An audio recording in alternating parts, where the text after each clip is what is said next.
Okay, good morning. So, nagkasama ko dito. Second day ni Ma'am. Si Ma'am, anong pangalan Ma'am? Si Ma'am Bernadette. No, mag-aaral na siya ng automatic transmission. No? So, tuturuan muna kita mo kung paano mag-start ng automatic transmission. Ano? Okay? So, ito naman automatic. Siyempre, lagi naman nakapark yan. Ano? Kasi una, pag hindi yan nakapark, hindi mo mahugot ang susi mo. Pag, ano? So, ito pag sususi pa ma, papakita ko lang sa'yo. Okay? So, ito. Ayan, yan susi ano. Ilagay mo lang yun dyan. Okay?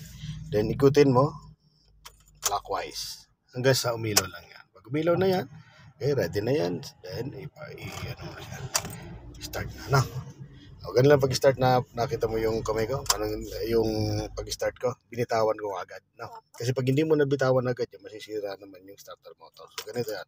Pag umilaw na yan, okay, igano mo siya. Diin mo. Pag kumandar, bitaw agad. Para hindi masira yung starter motor. Saka isa pa, yun, may napansin, may kulay blue. No? Ang kulay blue na yan, so nagsasabi siya na hindi pa mainit yung makina mo. Kailangan nating i-warm up. Ayan, nawala na siya. Nawala ka agad. So, ibig sabihin, nakapag-warm agad siya. No? Yung blue na yun, pag hanggat di nawawala yun, so huwag mong bibirit yung sakyan mo. Huwag mong apakan ng gas mo. Ng birit na birit. Ano? So, pwede naman yun na tumakbo ka na kaagad, pero kailangan yung pagpapatakbo mo ay medyo slight lang yung gas mo. Huwag mong bibiritin. Ika nga sa RPM ay huwag lalagpas ng mga 3. Okay? Pwede naman yun na hanggang 2,000 RPM. Basta may blue ka na. Kung nagmamadali ka.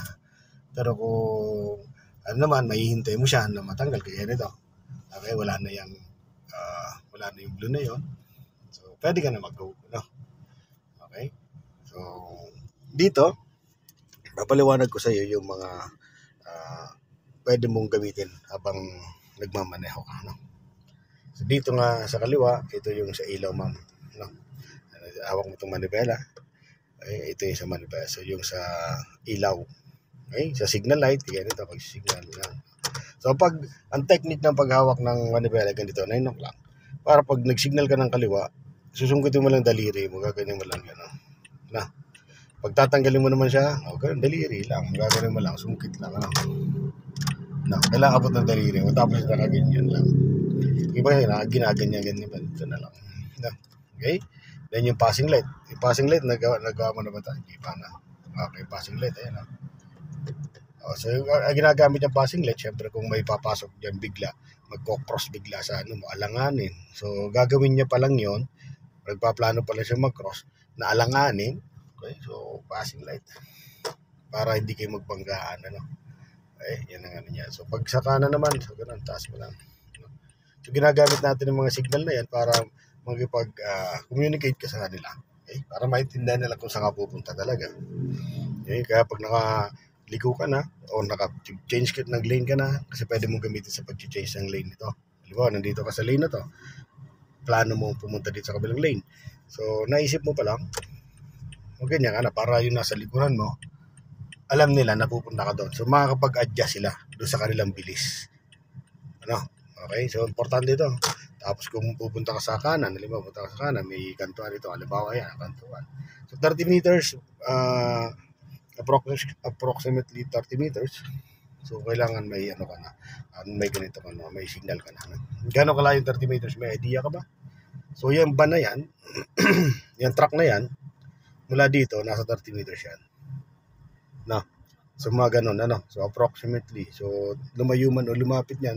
So, mga ganun dapat ang distansya. Dapat may signal ka na kung kakaliwa ka o kakanan, no? Ganun po yan, gagamitin natin to. Tapos, pag ginabi ka naman, so ito, ikutin mo lang to. Ito naman yung mga pambandang alas 6, so medyo madilim-dilim pa lang. Ito naman yung headlight na tinatawag. So, ginagamit nga natin yan, itong headlight na to. Tapos nakatapat dyan. Okay, pag yung gabi na, yan ang ordinary ginagamit natin pag mga bandang alas 7 na, gabi na, Okay. So, ang abot lang yan, so mga 90 meters to 100 meters lang. So, depende kung naka-LED ka, so mas mababa yung abot niya. So, pag yung sobrang dilim, okay, at di masyado malinaw kasi mabilis ang takbo. Kung mabilis ang takbo kasi mga 80 km per hour na, tapos madilim yung kalsada, okay, wala kang makita, yung maaninag, yung dadaanan mo mula doon sa may pedestrian na yan. So gamitin mo naman yung passing light, passing light, yung pinaka high beam, yan, pupush mo lang siya, no? Pag may kasalubong tayo, tatanggalin mo. So ganyan lang pag ano na, no?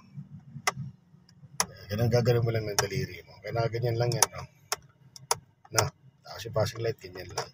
Okay? So kailangan magawa mo yan or aralin mo yan na para kung may gagamitin natin. Ngayon siya dito naman sa bandang kanan, ito naman yung sa wiper, no? Okay? Kung gusto mo mag-gana ng tubig dito, so gano'n mo. Kaya may dapat siya ng tubig, no? Gano'n mo lang yan. Daliri lang, ganyan din, no? Pag isang ikot, pag isang wipe lang na pag gano'n lang, itaas. O, wala nang bali, ganyan, no? Unless kung lalagay muli sa pang gano'n. Pero kung gusto mong continuous, sa baba. Ayan. No? Kung gusto mas mabilis pa dyan, ibabaw pa rin isa. Mas mabilis pa siya. Kung papatayin naman natin siya, itaas mo lang, gano'n mo lang. So, kitin mo lang yung daliri, gano'n lang. Okay? So, yun ang mga pwede mong gamitin pag nagdadrive tayo. Then isa pa, naayusin mo dyan itong side mirror. Ang side mirror, napaka-importante nito. No? Kasi kung mag-change ka ng lane, mag-reverse ka, okay? So, kailangan kita mo nasa likuran mo. No? Okay? Kagaya nito, ito. Dapat ganyan na setup ng side mirror mo. Kita mo yun sa likuran mo, tama, tricycle, kita mo. No? Tapos yung nasa second lane, kita mo pa rin. Even at third lane, no? Tapos pag-a-atras ka, kita mo. So, huwag ka mag-setup na side mirror na ganyan, naka-ano. So, di mo makita yung nasa likuran mo. Okay, huwag mo rin ganyan na ganyan. Di mo makita second lane. No? Tapos yung baba, huwag naman ganyan. Di pwede yan. Di mo makita nasa likuran mo. Pwede yan, nakadesign nyo. Pwede sa pag-a-atras ka at may tinitinang kang gutter. Pwede. Kapag na-atras, pwede mong galawin yan. Pero pag nasa driving ka na, yan na sa top. No? Hindi ba rin ganyan din? Sobrang taas na. Pinaka magandang ano yan, side mirror ganyan. Ganyan na nakita mo dito sa okay? So ganyan dapat ang setup na makikita mo para makapagmaneho ka ng ayos, no? Okay? So dito naman, ito, so nakapark tayo ngayon kasi nakahinto tayo dito. Mapapansin mo, nagbarado tayo dito kasi nga may pinapaliwanag ako sa iyo. So, gamitin mo itong part na to. No? P. Pag naman magpapatakbo ka, ilalagay mo siyempre sa drive. Okay? Mayroon din yung reverse yan. So, paano natin ilagay yan dun sa drive? Bago mo yan ilagay sa drive, kailangan isagad mo yung brake mo. Tapakan mo yung brake mo. Isagad mo, no? Saka mo siya ilagay sa drive. No? Pag-atras ka naman, ganun din. Apakan mo lang yung brake mo. So, ang ibig ko lang sabihin, basta ilalagay mo siya sa bawat gear na yan, kailangan nakatapak ka sa brake mo. Ano? Okay? So, may napansin ka pa ba dito? Dito sa, ano pa nabasa mo dyan? Ano? Neutral. Itong neutral, yan. Pwede mo ilagay ito sa neutral kung halimbawa ay huminto ka lang ng saglit. Halimbawa, traffic. Okay? Gusto mong pahingahin yung paa mo. Handbrake mo siya o kaya yung transmission mo. So pag i-disengage yan, kahit anong apak mo niya sa gas, pag naka-neutral yan, naanda ng makina mo, hindi yan tatakbo. Pwede lang tumakbo to kung ito ay tatanggalin tong handbrake kasi pababa tayo. No? So ano yan, gagalaw yan. Ayan o. No? So kaya papart na mo siya ng handbrake. Okay? Yan naman yan. Nakama? Isa pa, saan pa may napansin ka pa dyan? Manual. Nagamit mo na yung manual na yan? Hindi pa. Ang manual transmission, ilalagay mo dito, gagano mo yan. Pag gusto mong gamitin ng manual transmission, ito may plus minus nga lang yan. Sa manual kasi, kung anong bilis mo, dapat yun ang cambio mo. 0 to 20, bahay ng first gear yan. So ngayon, pag lumagpas ng 20, kailangan mong i-plus. No? Pag naman lumagpas ng 40, pa-plus ka ulit. Yan, pa-plus mo ulit yan. Hanggang sa 20 per kilometer. 20, 40, 30. No? Okay, pag gusto mo minus, gagawin mo naman siya. Sa automatic kasi, pag nilagay mo yan dyan, dire-diretso ka na, hindi ka na kailangan mag-plus minus, plus minus. Patag man yan, pababa man yan, ano man yan, traffic man yan. So nakalagay sa drive, pag gagawin mo lang, apa ka ng gas, apa ka ng brake, ganun lang ano. So wala ka nang iba gagawin, kundi ganun na lang. No? So siyempre yung iba, yung mga advanced na yung mga talent nila or knowledge o skills nila sa pagdadrive, nagagamit itong manual transmission. So manual transmission kasi ay automatic transmission, magkaiba sila. No? Pag naka-automatic transmission ka, gaya nito, nasa D. So, advance ng isang gear yan. Pag tumakbo yan, 0 to 20, nasa 20 pa lang siya, lagpas ng 20, naka third gear na agad siya. Pag lumagpas ng 40 yan, imbis na third gear pala, naka fifth gear or naka fourth gear. No? So, advance. Kaya pag gusto mong overtake, lalagay mo sa manual, then minus ka. Tama mo sa speed. Kasi sabi ko sa iyo, kung anong yung speed, dapat yun ang gear. Okay? Yun ang ano yan. So, sa advance naman tong ano. Okay?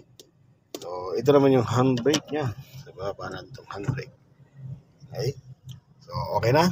So, patatakbin natin. So, sabi mo nga sa akin ay nahirapan ka sa pag handle ng sakyan mo. Sumasayaw-sayaw ka ba sa kalsada? Malikot ka ba sa kalsada? O, siya tuturuan kita ng ganun, no? Okay? So, punta na tayo. Takbin ko ng konti ito. Sisilip ako dito sa mirror. Sisignal na muna ako.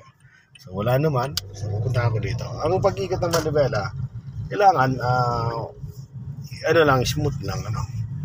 So, kaya kang malikot siguro sa manibela, alam mo bakit? Dalawang rason yan. Una, pigil mo tong ano mo. Matigas yung hawak mo sa manibela. No, matigas. Talagang pigil. Tapos, ang kalawa, siguro pag sumalo ng konti, pag kinabig mo, sobrang kabig, yung pagkabig mo sa manibela. O kaya pagkabig mo naman naka-steady. Naka-steady yung manibela mo. Diba? Nandito siya. Tapos kakabigin mo ng kaliwa, tapos hindi mo naman binabalik sa gitna. So kaya nangyayari doon ay hindi siya tumutuwid. No? So ganito. Ito, sa palagay mo to ngayon ay nasa pantay. Tama, ano? So tama naman, na-identify mong pantay nga. So ito lang babantayan mo, tayo nga, no? Pag nakita mo yung sakyan mo na sumasala na kagad, konti pa lang, sala na kagad sa posisyon, ito, itama mo na kagad. Pag nakita mo tama na, gitna mo agad yung manibela mo. Basta konting reaction ng sakyan mo na mali, kailangan, ano mo na kagad, sabayan mo na kagad siya. Halimbawa, nandito na siya sa kaliwa. O kabigin mo na pakanan, pag nakita mo pantay, na gitna mo agad. Okay? Kaya nagiging, ano ka lang noon, hindi mo nakukuha. Pag napunta sa kanan, kakabig mo ng kaliwa. Tapos naka-steady lang yung kaliwa mo. Ay, naka-steady sa kanan. No? Ngayon, pag nakita mo na sa kanan, babawiin mo naman dito. Minsan sobra. Kaya nasayaw ka na nasayaw. Kaya yung sakyan mo, hindi mo na makontrol. Okay? So, ito lang. Oh. So, una, yung hawak ng manibela, kailangan ay smooth lang. Okay? Ganun lang. So, hindi mo kailangan na sobrang pigain yung manibela mo. No? Okay? Ganun lang yan, oh. Tinan mo siya. Kahit bitawan mo nga ito, tinan mo, oh. Binatawan ko. Pero naka-straight pa rin. Oo, yan, wala akong hawak ng manibela. O, i-correct mo lang kasi yan. So, hindi mo kailangan siyang pigilan na ganyan, no? O, yan ang sige, tuturuan nila. So, ikaw naman dito. Ikaw naman ngayon mag-drive ng sakyan na to, ha? Okay, so, unang gagawin mo, start muna natin itong sakyan. So, teka, papatayin ko muna ito. Pagpatay pa lang muna, syempre. Patayin mo makina mo. Pagkaroon. Yes, then tanggalan mo susi. Okay, hindi natanggal. Yan, very good. Ngayon, susi mo siya. Yan, hanggang milaw. Sige, pailawin mo. Then, start, go. Ganti pa. Yan, parang takot na takot. No, o, patayin din natin yung makina mo. Okay, then tanggalin mo. Then, start muli siya. Huwag ka matakot. Pailawin mo. Hindi na milaw na, then go. Very good. No, so, buksan natin itong aircon. Ayan, napagbubukas ang aircon, ha. Ayan, ano. So, ito, dalawa lang itong switch na ito. Tapos, apakan mo ng brake mo. Sige, apakan ng brake mo. Then, baba mong handbrake. Good. Lalagay mo sa drive. Okay, so awak. 9 o'clock, 3 o'clock. Position. Kailangan gitna mo na to. Pakawalan mo ang brake mo. Okay. Go. Then, stop. Dulong-dulo yung apak ng brake mo. No? Okay, gas. Then stop. Pag-apak ng brake, patong muna, then press. Pag medyo kulang pa, dagdag. Huwag mo siyang biglayin na ganun lang. Kailangan mula sa gas, patong, then diin. Then pag kulang pa, diin pa. Diin, dagdag ng dagdag. Then bawas konti na. Okay, go. Gas. Then stop. Okay, go. Then stop. Okay. Ganun lang So lagyan mo nga sa reverse. Lagyan mo sa reverse, neutral yan. Okay, then tingin ka sa side mirror. Tingin ka dito. So atras ka ng konti. Go. Tingnan mo lang dito. Stop. Okay, so pag nag-reverse ka, kailangan mabagal lang. Sundan mo lang itong guhit na ito. Go. Slow down. Stop. Okay, yung pag-apak mo ng brake medyo siya, madiin, So gawin mo lang smooth. Okay? Pag alam mo bumibilis, ganyan lang. Parang pinipigilan mo lang yung momentum niya, Okay, pakawalan brake mo. Then stop. Very good. Then go.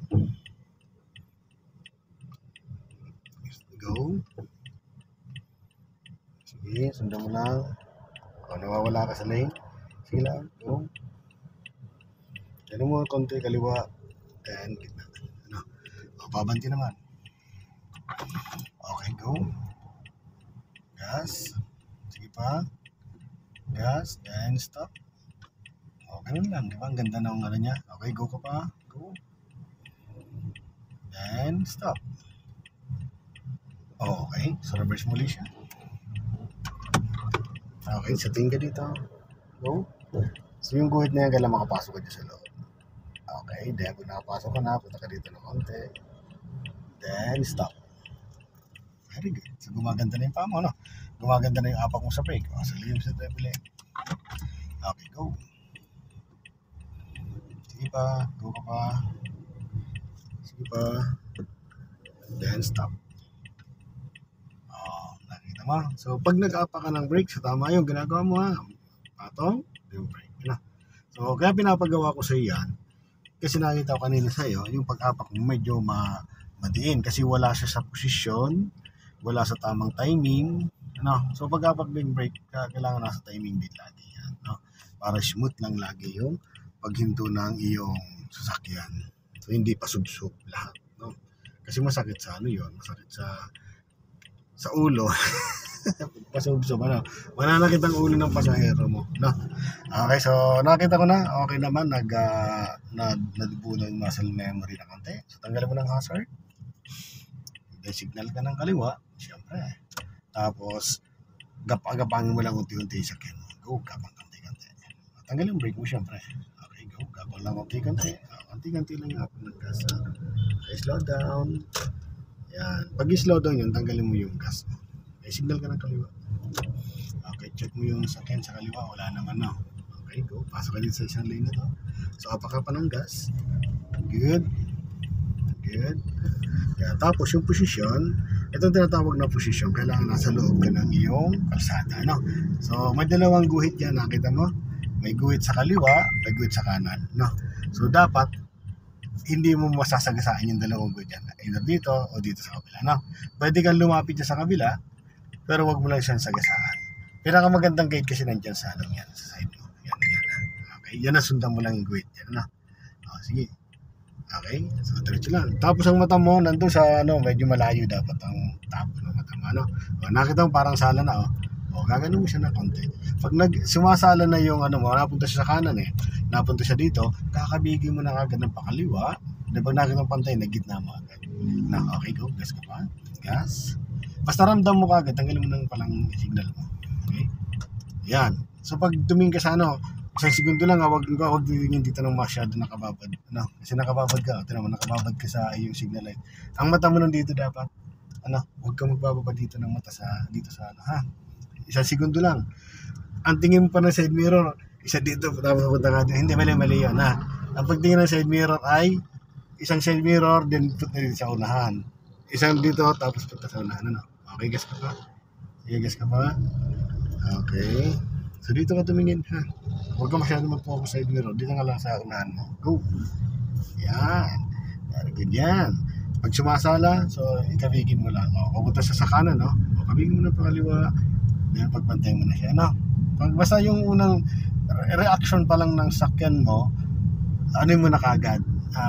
Kontrahin mo na kagad, no? Yan. Napunta sa kanan, kabigin mo kaliwa. Ayan, no? Then slow down ka. Pag i-slow down, tanggal ang gas, then apak ng konting brake, apak pa ng brake. Okay, so pagbigyan naman siya. Sige, bigyan natin siya. Sige. Okay, then gapang ka pa ng konti kasi medyo malayo tayo sa kanya. Okay, unti-unti lang ha. Okay, then stop muna ulit dito. Stop muna. Okay, tingin ka ulit dito, wala naman. Go. Saka apak ka ng gas. Sige, go. Palitibayin natin muna itong manibela mo ha. Yan. Ngayon ay signal ka ng kaliwa. Okay? So tingin ka muna sa side mirror. So pagkalagpas ng dilaw na yan na truck, pwede tayo lipat na. Pag ganyan lang. Sige, gas ka pa ng konti. Good. Yan, natingti lang ha. Gas ka pa. So i-position mo yung sakyan mo. Pag position, nasa gitna dapat na. Tanda mo yan ha. Okay, so slow down ka. Slow down. Okay, so sige pa, konti pa. Itapat mo yung balikat mo dito. Sa kanto. Then, pasok ka na dyan. Sige. Kabig ka pa ng manibela. Papak mo yung brake mo. So yung pag-apak mo ng gas, masyadong so tanggalin mo lang brake mo. Tanggalin yung brake mo. Huwag kang apak ng gas na sobra-sobra. Okay, unti-unti lang, Okay, then, stop tayo dito. Okay, stop. Bakit tayo stop dito? Kasi kailangan makita mo na yung gagaling dyan, no? Kasi nagagaling dito, babanggain ka dyan. Pag dire-diretso ka, bawat intersection, bawat pasok natin sa isang kalsada, prepare ka muna bago pumasok. Huwag yung pasok ng pasok. Kasi yun ang magiging cause ng aksidente sa kalsada, no? Okay, so check muna natin sila. Pabayaan muna natin, mabagal muna tayo. Mamaya naman, pag magaling ka na, makikipagsabayan ka na sa kanila. Nakita mo to, mula sa tricycle na, sa motor na yan, wala na kasunod. Dito ka na tumingin, tingnan mo na, basahin mo naman yung galaw dito. Okay? So, ang target natin, itong inner lane, sa kabilang inner lane ha. Okay? So, pagkapangin mo na unti-unti yung, meron na uli, sige lang. So, para makapunta ka doon sa kabila, halimbawa, ganito yun ha. Nakita mo, wala na dito sakyan sa kaliwa. Okay? Tapos nakita mo sa kanan, wala na. Ang focus na ng isip mo, dapat doon sa guhit na yun sa inner lane. No? Okay? So, kung na tayo. Unti-unti lang ha. Huwag mo hapakan masyado yung gas mo ha. Kunti lang. Yan. Pasok ka dyan. Sige lang. Okay. Yan. Ito ang tinatawag na inner lane. Ito. Yan. Kailangan nakapasok ka dyan. Yan ang iisipin. Pag wala na sa kaliwa sa kanan, ito na kagad na sa isip mo. Itong lane na to. No? Okay? Gas ka pa. Gas.